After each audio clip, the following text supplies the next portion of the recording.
What is going on, guys? We got another project we're about to start on. Euro clip cutty. Doing a 3-pump, 6 battery, bridge, chains, a little bit of reinforcements. Let's get to it. Now, before we get too far in this, take a minute. Hit the like button, hit the subscribe button. I'll wait. Alright, now that's done. Let's get to work.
So I've been making some decent progress on the Cutlass. I know I haven't filmed a lot.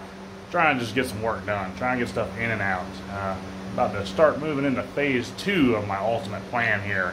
I'll show you guys what I'm talking about. So here is phase 2. There's some trusses for the new shop. I'm going to do a 40 by 60, I believe is what it's going to be. So it should be plenty of room for work. Got everything to do the roof.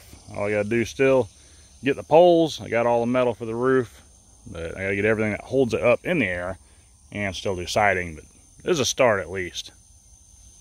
I would like to try and clean it up just a little bit, maybe throw some paint on there. Something that takes very minimal prepping, obviously. I was thinking maybe Rust-Oleum, some kind of industrial paint. If you guys got any suggestions, definitely let me know. Like I said, I am looking for something with minimal prep, basically hose it off, paint it, need something that sticks. So let me know.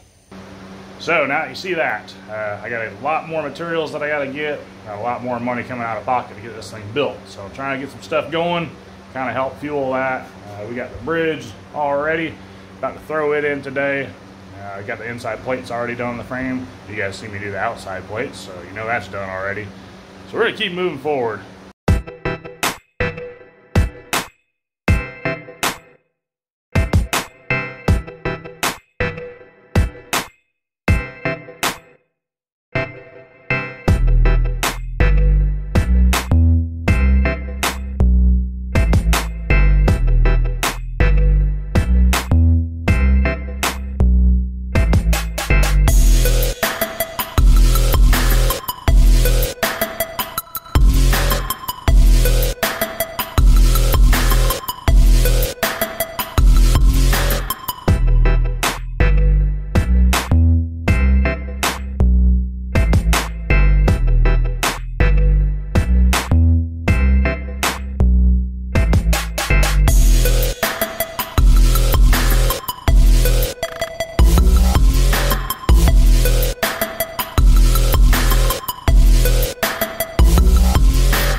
Got the partial all done.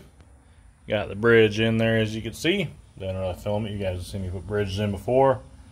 Got the lowers all in. Got everything mocked up, made sure everything all fit. I do have a video on those lowers if you haven't seen it already. Just an easy way to reinforce some stock lowers. So now we're going to move on to the front end. So this is kind of my least favorite part of juicing the vehicle.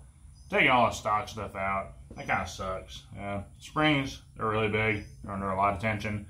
You can use a spring compressor. I do sometimes.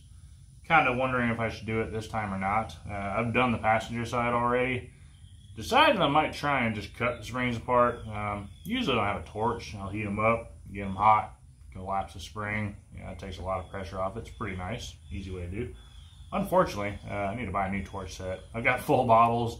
Just my hoses and stuff are so old. My regulators are leaking. Yeah, I don't really want to have a fire with a acetylene bottle that's leaking. That probably wouldn't be very good. So yeah, gonna skip that. So I decided to cut it with my plasma cutter. Terrible idea. It takes one dangerous thing, makes two dangerous things. Then I cut it again, made three dangerous things. So on my fourth cut, luckily it took enough pressure off of everything where it all come apart, but it was a little bit nerve-wracking, so that wasn't very fun. Tried and true, usually what I do, I'll I'll break the upper ball joint. I'll take the brake caliper off first, get it out of the way. Take your sway bar off, take your shock out. Definitely do them things first.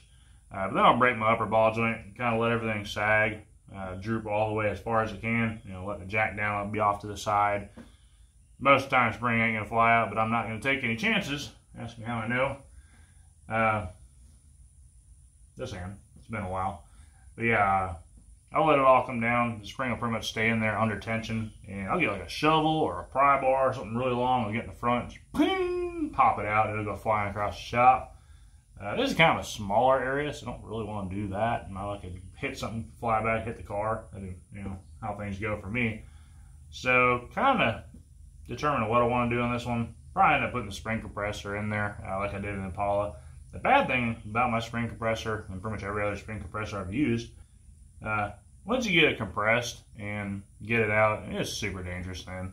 Spring compressor usually tends to pop off. Things go flying everywhere. It's not fun. Don't like it at all. But it's kind of the easiest way to get it out, really, in all honesty. It just sucks getting the spring compressor off, because I can take it out of the yard and just chuck it at a tree or something until it flies off. That might be the safest way. But we'll see how it goes. Probably not going to film it because it's always intense. And you guys don't need to see me scared, so got to be tough. Yeah. Then I'm going to start tearing this apart. That's kind of the way I do it. I have seen people take the lower A-arm bolts off and drop the whole lower A-arm down. That right there seems extremely dangerous to me. It may not be. I may be missing something. My buddy Chad with a Nova, he took his off that way. I was like, oh man, I could think of like a million different ways of doing that. But I don't know. I mean, I've seen people put all thread through there also. I guess that would be not too bad. But I want to say only like 3/8 will fit through there. So that doesn't seem like very much holding that much tension, especially on my spring compressor. It's probably like a 5/8 bolt, I think. You know, it's a pretty good bit of meat on a bolt. And when it comes to a spring, I definitely want a lot of meat holding that thing back.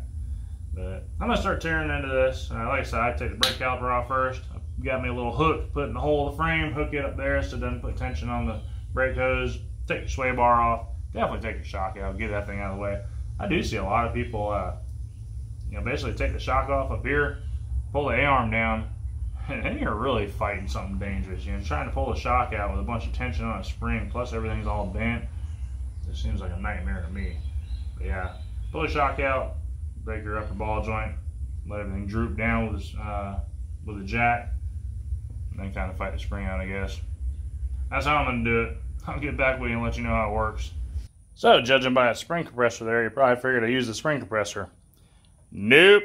I rigged it all up in there, and after fighting with it for a little bit, I remembered that it doesn't work very good on G-bodies. The thing bottomed out before it could even compress the coil. So we're taking it back old school. Wish me luck. Let's see, here's where I was talking about how the fun begins. Now we get to get that spring out. Like I said, usually I just kind of cram like a shovel into there and pow, sling it out. Normally I do it from the front of the vehicle, but don't really have a whole lot of room up there. So I guess I'm going to grab my pry bar, maybe a shovel, see if I can find one. And we'll see if we can pop this thing out of here. I'll put you guys in the danger zone, so maybe you'll get hit instead of me. How about that? Take one for the team for me.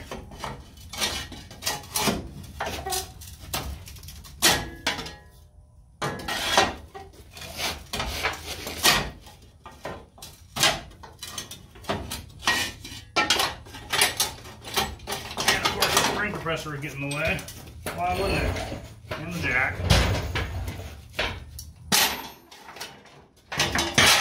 Got it! Got all my fingers and my face. I call it a win. So now that we got the spring out, this is what the spring pocket looks like. We need to cut those little tabs off there. Things right there. Oh, you guys can see them. Those things right there. Those need to come off. Because otherwise, when you put your donut in there, it's going to stick up. They will eventually bend down, but your car may ride kind of crooked there for a little while until they all bend down. So I'm going to get a plasma cutter up in there, cut them out, which sucks because it rains down fire on you. But it's something that kind of needs to be done. So we're going to cut it out and keep moving on. Well, that sucked just as much as it always does. This is where a good leather jacket comes in handy. I've also got a welding hood that doesn't have a darkened lens in it, just has a clear lens, kind of protect my face as much as possible. I've used face shields, but a welding hood seems to do a little bit better. So now seeing that, you're probably thinking, where does that donut really sit? Because it doesn't really cover a whole lot of area once you get all that out of there. And that's kind of what I've gotten in the habit of, just reinforcing the spring pocket while I'm here. Kind of kill two birds with one stone, you know. Like I said, that ain't much that the spring's sitting on. Or not much that the donut's sitting on, I should say. So I'm going to weld a little bit oversized donut in there. The center hole's going to be a little bit oversized as well. That way the cylinder doesn't catch on it and hang up. So I'm going to get in there, weld that up, and then we'll be ready to drill the hole up there and put a cylinder in, plus remove that A-arm. So I've kind of been just chugging away at work. I kind of left you guys behind. Tend to do that from time to time, apparently. Things were going good. I was like, yeah, I'll pick up the camera in a second. I'll pick up the camera in a second. Well, kind of got away from myself. So here's what we're looking at. Got 6 batteries, 3 on each side, 3 pumps. Got a little mount for our street charger there. Got it all tied down to the frame. Put a little bit of seam sealer over there. I had to cut a bigger hole than what I originally wanted to. G-bodies are kind of a pain to get down to the frame to weld. Cadillac, I just stick my torch down the square tube and kind of run around. This one I had to put a lot bigger, or a lot taller square tube, I should say, in it. But we got it all down to the frame, got it all tied in good. So this is what we're looking like. Had to put some extra seam sealer here in these corners, and the factory stuff kind of rotted out. That one there, they completely missed it all in general. There's a big hole there, kind of letting a lot of dirt and debris in over the years. So we're going to start scuffing the trunk up, throw a coat of black paint. Got me some little grommets up there. They worked out all right, but they weren't quite what I wanted, but they look okay from this side. So we're going to get to cleaning, get to spraying. You'll see the battery tie downs once everything goes back in. That's kind of the easiest way to show it, really. Check these bad boys out. Those are going to be kind of battery cover, battery tie downs, if you will. It'll all make sense once you see it. So if you made it this far in the video, take a little break. Hit the like button. Also remember, got these for sale. Hit me up on Facebook. We'll get you one sent out. So I worked on painting these yesterday. It was supposed to rain around 2 o'clock. So I started working on them early. I sand them down, sprayed primer on them. As soon as I sprayed paint, it decided to rain for like 10 minutes, if that. Enough just to mess everything all up. Then it stopped raining and didn't rain anymore for the rest of the day. So now I get to sand this all back down and try again. Talk about a bummer. Alright, so we got everything wired up. Getting ready to put the tie downs in. Some of you may be concerned about me building a metal tie down going on top of the battery rack. Trust me, I have thought of that. I got some liquid electrical tape on all my contacts. I got probably about 7 layers on there. Also built like a little wood barrier. Make sure that the metal does not come in contact with any of these because they could arc out. That is a possibility. Like I said, that's why I built this. I also got a layer of Lexan to keep anything from hitting the top of it. Not that they should bump up and down because these are used to tie the batteries down. They are a very, very snug fit in the rack so they don't move back and forth at all. Like I said, that is a main precaution. You know, I've definitely thought of it. I've thought of pretty much every single way I can think of to make this safe. So we should be all good there. Street charger's not being mounted there. It's being mounted right down there. I just have it out of the way. So when I put my tie down in, everything's clear, make it a little bit easier. So when I start popping that in, I get my little brace for over here, and we'll start putting it all together.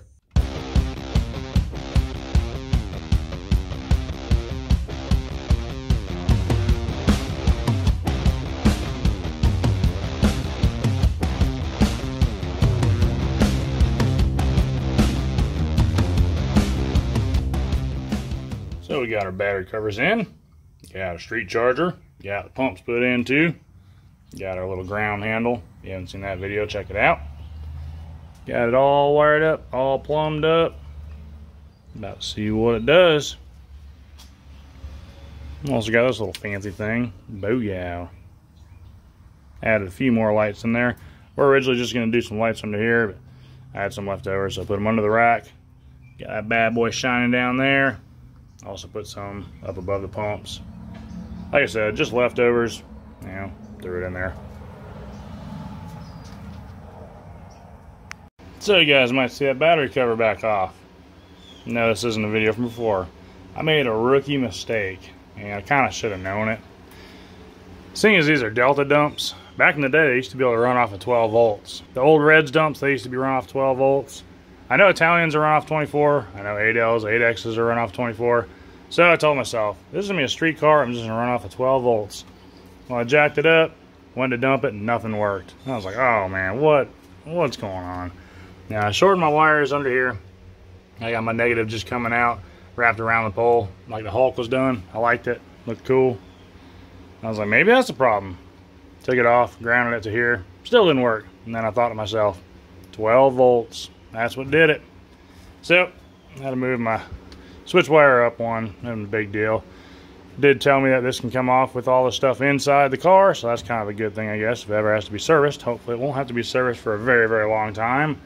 But yeah, that comes off, comes on with everything in the car, so good to know, I guess. Also, another thing to add, that liquid electrical tape, pretty sweet stuff. It's actually really thick. It doesn't look that thick, but when I went to peel it off, it was pretty thick. You know, I put a wrench on there, and the wrench didn't fit the size, so that's a good buildup. When it ripped, you know, it kind of sounded like rubber ripping apart, so that was cool. The next one, I actually peeled it off, and it peeled off all in one piece, so I was pretty happy about that. It makes it easy. I was worried about if you have to go back in here, you know, it just kind of peel off in little pieces, and it'd be a nightmare, but it really wasn't too bad, so that's good. So I am pretty happy with that. Now I got to go through the process of spraying this stuff back on. It says you're supposed to wait like a half hour between coats. I had a bunch of coats. I think I had like 7, 8 coats on it before. It will get that again just to be safe. So I'm going to start with that.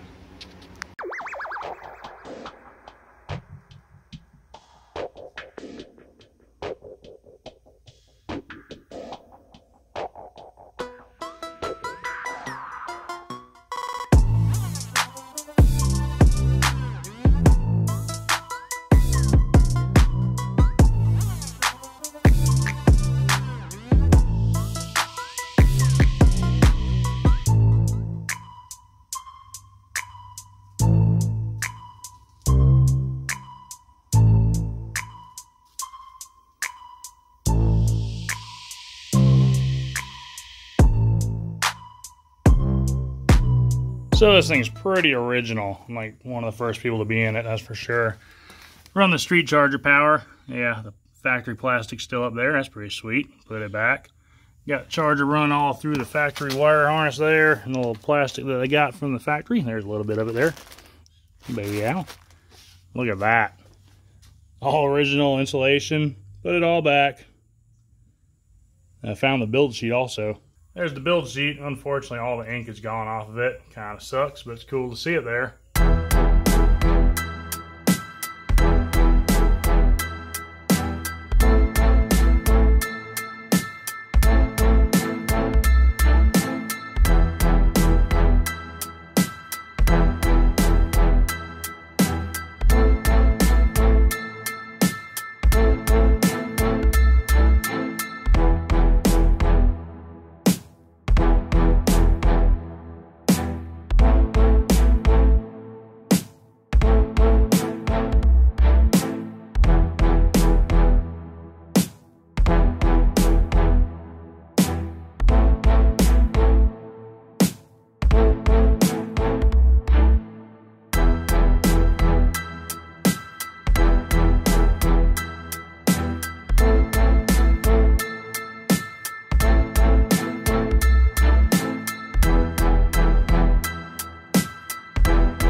So that brings us to the end of another build. I guess we're going to move on to the next one now. But I appreciate you watching. Hopefully you liked it. If you did, hit the like button, hit the subscribe button while you're at it. And we'll see you on the next one. Remember, you won't know what you can do until you try it. See ya. What seems to be the problem?